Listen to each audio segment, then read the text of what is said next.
के पास आ रहा हूं, आप तो रोजे से भी हैं वारिस पठान, आपको जाना भी होगा। वारिस पठान, ये अब से पहले जब बुलडोजर चलता था दंगाइयों के यहां, खूब बवाल होता था देश में। अचानक आज क्या हुआ? आज शोर नहीं हो रहा है।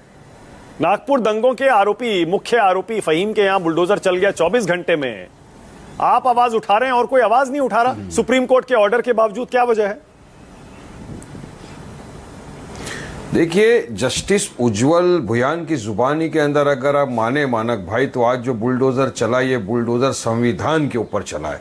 अभी रिसेंटली उन्होंने एक बयान दिया है कि बुलडोजर जस्टिस जो है वो ऐसा है कि ऐसा संविधान के ऊपर आपने बुलडोजर चला दिया, बिल्कुल गैर कानूनी है। इसके पहले नवंबर के महीने में सुप्रीम कोर्ट ने बुलडोजर जस्टिस के ऊपर रोक लगाई और कड़क टिप्पणी की कि बुलडोजर जस्टिस जो है ये असंवैधानिक है, गैर कानूनी है।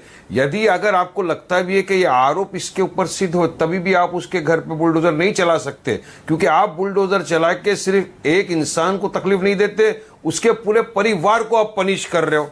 यहां तक सुप्रीम कोर्ट ने जाकर कहा, उसके बावजूद संविधान को नहीं मानना, कानून को नहीं मानना, सुप्रीम कोर्ट की अवमानना करना, ये तमाम चीज बीजेपी मास्टर हो गई। और जहां उनके राज्य है, आज देखिए महाराष्ट्र के अंदर जाकर नागपुर के अंदर एक बुलडोजर चढ़ गया। और फहीम का अगर देखिए इल्लीगल अतिक्रमण है, आप due process of law follow करिए, उनको नोटिस दीजिए, वो जवाब देंगे। उसके बाद आपको लगता है कि इल्लीगल है, आप जाके तोड़ सकते हो। कानून को लेकिन मानना जरूरी है। पर देखा क्या जा रहा है मानक भाई, कोई कानून की परवाह नहीं कर रहा, सब मनमानी कर रहे हैं। जो देश के लिए, हम तो सुन रहे हैं, संविधान के लिए, हम तो सुन रहे हैं वारिस पठान, फहीम के घर का नक्शा ही पास नहीं था, पूरी तरह से गैर कानूनी निर्माण था, इसीलिए गिरा दिया गया।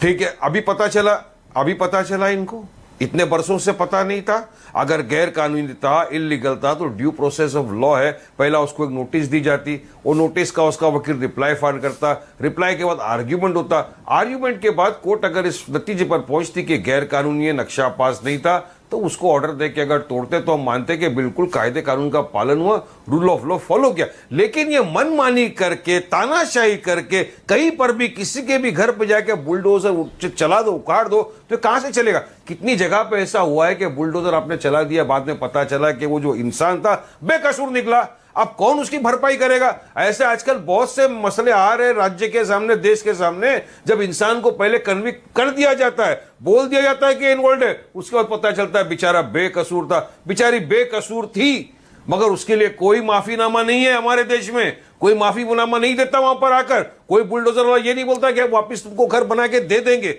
तो ये किस दिशा में अगर लेकर जाएंगे आप? चलिए बताइए। वारिस पठान, बुलडोजर वारिस भाई, एक सेकंड, जस्टिस है ना, एक मिनट, रूल ऑफ लॉ, कायदा कानून। हाँ, सही कह रहे हैं आप। और सुप्रीम कोर्ट ने तो बाकायदा गाइडलाइन दी है कि 15 दिन का, 1 महीने का नोटिस देना पड़ेगा, उससे पहले आप बुलडोजर नहीं चला सकते। तो अगर उस सुप्रीम कोर्ट के ऑर्डर का उल्लंघन कर रही है महाराष्ट्र सरकार, तो उतना हल्ला क्यों नहीं है? मैं यही पूछ रहा हूं आपसे। आप तो बोल रहे हैं, बाकी कोई क्यों नहीं बोल रहा है?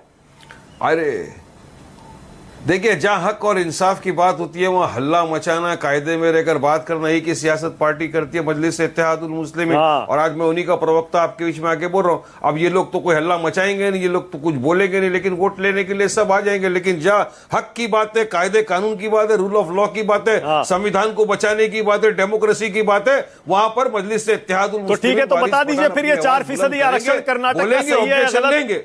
4% आरक्षण सही है या गलत मुसलमानों के लिए अलग से?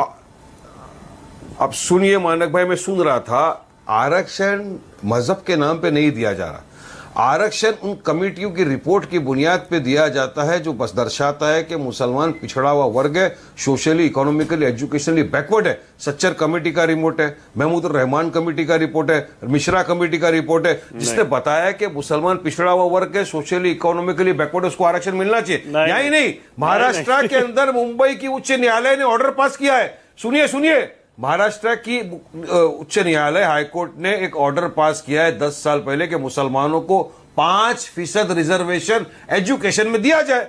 दो काय के आधार पे था? सोशली, एजुकेशनली बैकवर्डनेस के आधार के ऊपर दिया। आज तक सरकार आके बैठ गई, आज तक हमको रिजर्वेशन नहीं मिला। आप तो वकील हैं वारिस पठान, हमने कहा मराठाओं को रिजर्वेशन, सेलेक्टिव कोर्ट मत करिए, ऑब्जेक्शन नहीं है। आप तो खुद वकील हैं, क्यों नहीं? सेलेक्टिव कोर्ट मत करिए। जब भी कोई आरक्षण का मसला आता है, कोर्ट क्या पूछता है? डेटा लाइए।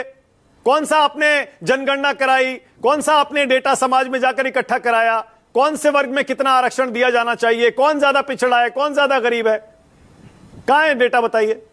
कर्नाटक यानी में आप अभी सुरेंद्र भाई से बोलना पूछूंगा चाहते हो मैं, कि मुंबई डेटा के जो कहाँ है उच्च बताइए। न्यायालय ने, हाँ, ये आपका ये बोलना है मानक भाई कि मुंबई की उच्च न्यायालय ने जो ऑर्डर दिया कि मुसलमानों को 5% रिजर्वेशन एजुकेशन में देना चाहिए, वो क्या बिना डेटा देके दिया, बिना कमेटी के रिपोर्ट मैं के सुप्रीम दिया, कोर्ट के बिना ऑर्डर की कमेटी बात के कर रहा हूं, recommendation के बिना हाई कोर्ट के दिया? ऑर्डर की क्या बात नहीं दोनों कर रहा हूं। को आप सुने बिना खुद तय दे कर दिया लीजिए, क्या? सुप्रीम कोर्ट बड़ा या हाई कोर्ट मैं बड़ा? मुंबई के ऑर्डर की बात कर रहा हूं, सुप्रीम कोर्ट बड़ा है। मैं मुंबई महाराष्ट्र की बात कर रहा हूं फिलहाल, क्योंकि महाराष्ट्र में रहता हूं। रिपोर्ट दर्शाता, मैं असेंबली में था, हमने मांग की थी, हमने यहां तक कहा था कि मराठाओं को रिजर्वेशन दीजिए, हमको कोई ऑब्जेक्शन नहीं है। मगर साथ ही साथ देखो मानक भाई, बात एक है, वारिस पठान अपने बेटे के लिए रिजर्वेशन नहीं मांग रहा है। हाँ। मैं उन बच्चों के लिए रिजर्वेशन मांग रहा हूं जिनके माँ बाप का अरमान है कि हमारा भी बेटा बेटी पढ़ लिख के IAS IPS ऑफिसर बने, राज्य का नाम देश का नाम रोशन करे। हम रिजर्वेशन उन लोग के लिए चाह रहे हैं मानक भाई। तो यहां पर कास्ट कहां से आ गई, देश इसका क्या रिलीजन कहां से आ गया?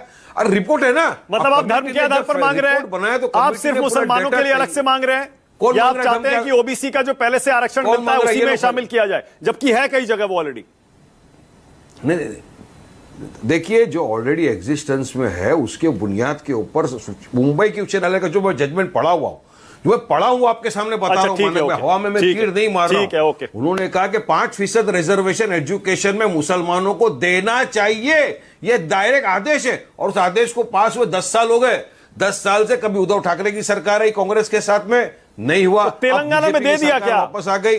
तेलंगाना में तो आपकी सहयोगी की सरकार है, होने वाला है। तेलंगाना में तो आपके सहयोगी की सरकार है, वहां पर है रिजर्वेशन। हाँ।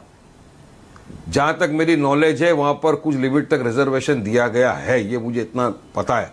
फिलहाल मेरे पास कोई एग्जैक्ट डाटा नहीं है, लेकिन मुझे ये जब तक कमाल है। पता देखिए कि महाराष्ट्र में मांग रहे हैं रिजर्वेशन 5%, मुसलमानों को। कह रहे तेलंगाना में पता ही नहीं है या नहीं है, जहां पर आप ही की सरकार चल रही है एक तरह से। नहीं, मैं आपको बता रहा हूं। हाँ, नहीं, मैं आप फिलहाल अभी आप मुझे बोलोगे कुछ भी बोल दूं तो मैं नहीं बोलता। मैं हमेशा वही बात बोलता हूं जो मुझे परफेक्ट एग्जैक्ट डेटा ठीक के है, साथ ठीक मालूम हो। और मुझे परफेक्ट ये पता है कि हमको 5% रिजर्वेशन देने का अधिकार दिया हुआ है। ठीक है, ओके। सुनील मुंबई साजन, एक क्यों सेकंड में आ रहा हूं, पहले शुभ्रस्ता से एक कमेंट